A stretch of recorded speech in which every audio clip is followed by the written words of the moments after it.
intervendría el IGP? ¿Qué medidas tomaría? No, lo que habría que hacer es diferenciar. El IGP cumple la función de, en este caso, específicamente de la pregunta, la función de monitorear la actividad sísmica que ocurre en el país, y para ello cuenta con una red sísmica compuesta por 40 estaciones, y ahora último que se ha integrado la red satelital, que ya estábamos hablando ya de 47 estaciones más o menos. Entonces la función dentro de este contexto es que el IGP, con sus instrumentales, registra el evento sísmico, calcula los parámetros del sismo y reporta a INDECI y a la Dirección de Geografía de la Marina de Guerra del Perú.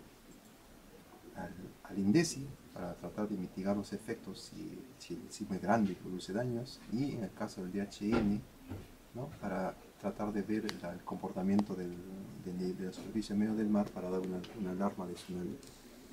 Entonces, dentro de ese contexto, el IGP solamente se encarga de proporcionar la información sobre los parámetros del sismo o del terremoto. Y ahí termina la función. Ah, ya, ok. En el año 2007, después del terremoto de Pisco, en una entrevista con Jaime Bailey, usted dijo que a pesar de haber presentado un informe de las zonas vulnerables del Perú, no le prestaron la atención debida. No, lo que se hizo en esa época fue un estudio para identificar las áreas o regiones en las cuales existe una mayor probabilidad de ocurrencia de sismos. Bueno, la suerte quiso que este trabajo se publicase en el 2005, ¿no? Y repito, sí, la suerte quiso que el terremoto ocurra 2 años después, ¿no? Al igual que ahora estamos generando investigaciones que nos llevan a mostrarnos escenarios de otras áreas probables de generar sismos, ¿no? Entonces en este momento estamos ya confirmando el hecho de que la zona frente al Lima, ¿no?, se está acumulando tanta energía como para dar origen a un gran evento sísmico, y a la vez también al sur del Perú, que involucra Moquegua, Tacna, Arica, Iquique, hay otro sismo de gran importancia que tiene que ocurrir en algún momento. Yo espero que no ocurra, que no pasen 2 años y ocurra el sismo como en el pasado, ¿no? Claro. Bueno, en el presente gobierno del señor Ollantumala, ¿alguna u otra autoridad se ha acercado bueno, a la entidad de este IGP o se ha comunicado con usted? No, yo creo que el tiempo aún es muy corto, ¿no? Pero sí se ve que se están haciéndose cambios, ¿no? Hay cambios de la parte de los profesionales que hacen la gestión dentro de INDECI, hay cambios con la creación de una nueva área, una nueva oficina que va a ver la parte de gestión de riesgo, que se llama el CENEPRED, ¿no?, el Centro Nacional de Estimación, Prevención y Reducción del Riesgo de Desastres, ¿no?, que es una institución nueva, una organización nueva que se ha creado para un poco hacer la parte de gestión del riesgo, ¿no? Entonces, con estos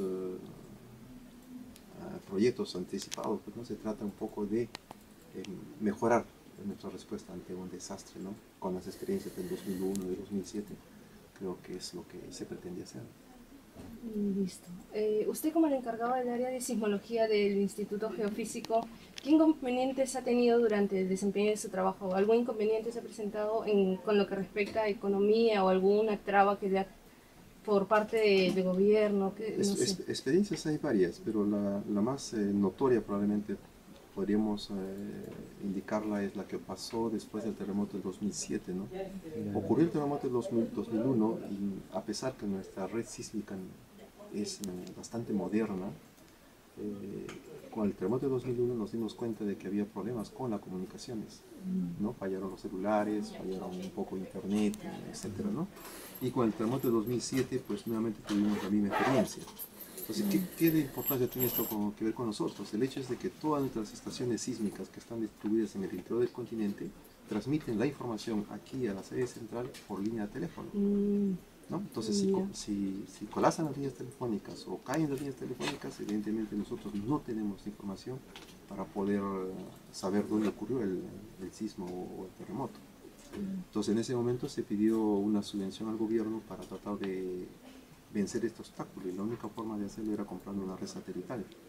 Entonces pasaron 3 años prácticamente para que después del terremoto de Chile del 2010 recién el gobierno preste interés ante la presión que se produjo en ese momento para asignarnos los fondos, ¿no? Entonces ahora contamos con una red satelital compuesta por 7 estaciones, que obviamente no es lo idóneo, ¿no? Hay países más pequeños, como el caso de Japón, que tiene 800 estaciones satelitales, ¿no?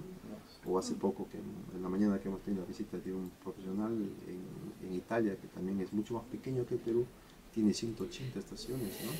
Entonces, ante ese desarrollo y esa necesidad y entendimiento del riesgo que corren en los países sísmicos, pues nosotros con 7 estaciones todavía nos falta mucho para avanzar, ¿no?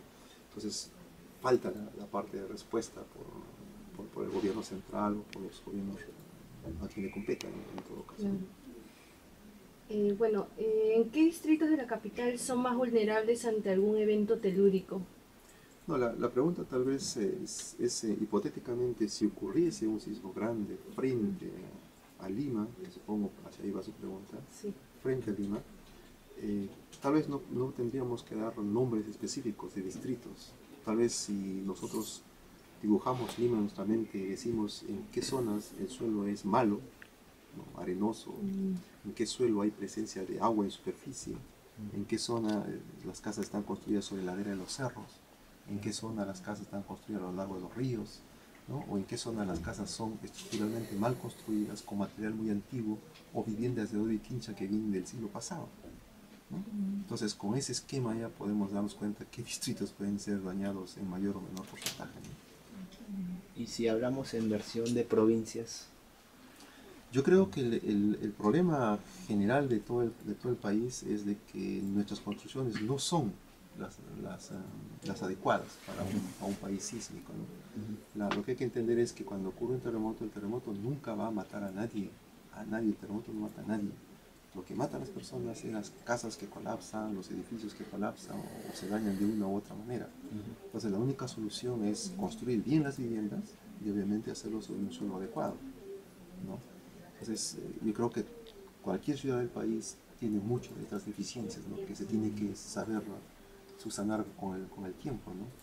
O quizás que ocurra realmente el terremoto, destruya todo y construir una ciudad moderna, ¿no? Bueno, para finalizar y no quitarle más tiempo, ¿qué recomendación nos daría como futuros egresados de la carrera de Ingeniería Ambiental?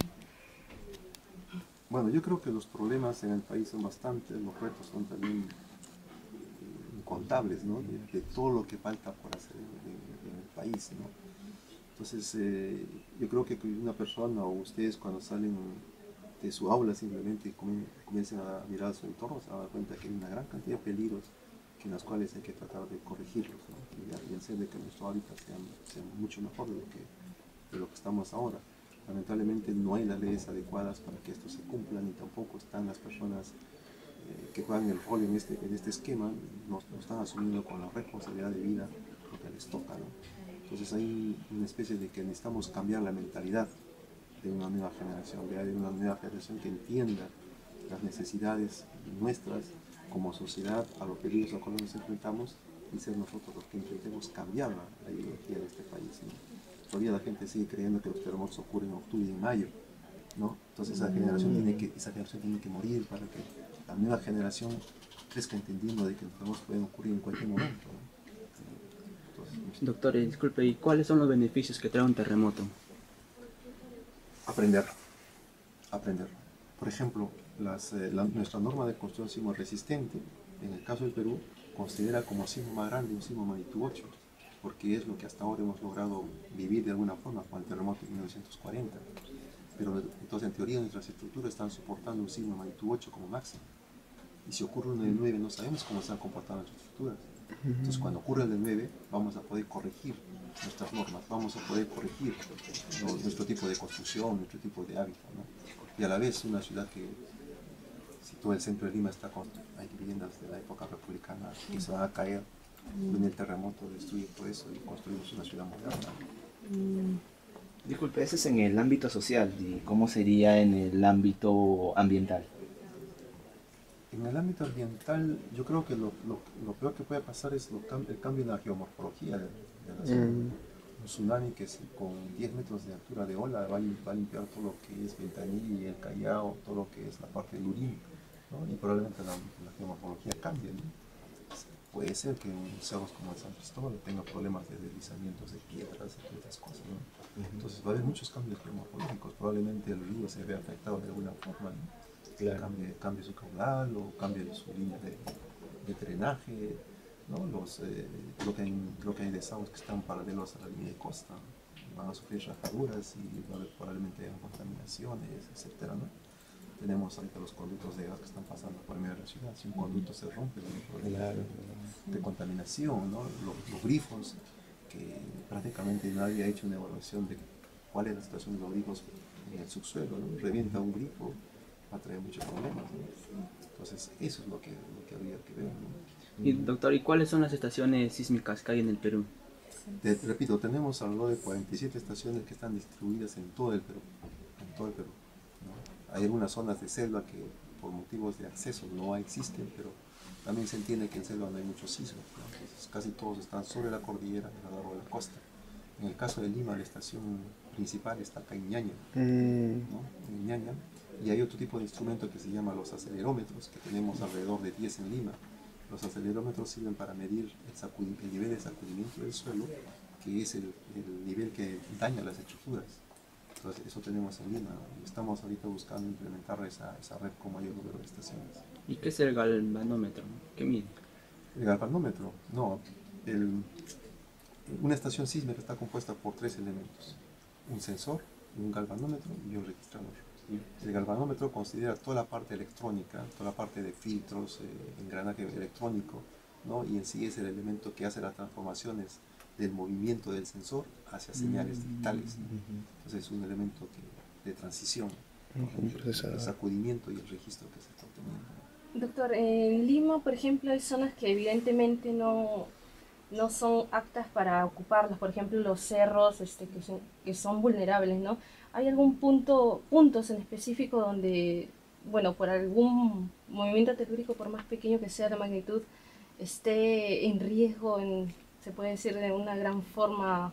Yo creo que en el caso de Lima, yo creo que hay unas zonas, o distritos, por así decirlo, que tienen el peligro de los suelos blandos. Sí. Hay otras zonas que tienen el peligro de estar en laderas. Hay otros que tienen el peligro de que son casas muy antiguas. Hay otras que tienen efectos combinados, como la gente que está a lo largo de la línea de costa, ¿no? Tiene las viviendas antiguas sobre el suelo bastante pantanoso, ¿no? Actualmente se están hundiendo las viviendas, ¿no? Y no sé, y hay otros que tienen el problema de estar en suelos inestables, como en el caso del río Rima, o así, o sea, yo pienso que cada distrito en el caso de Lima tiene un peligro particular que va a influir en el desastre cuando ocurra algún evento. Ay, eso sería todo.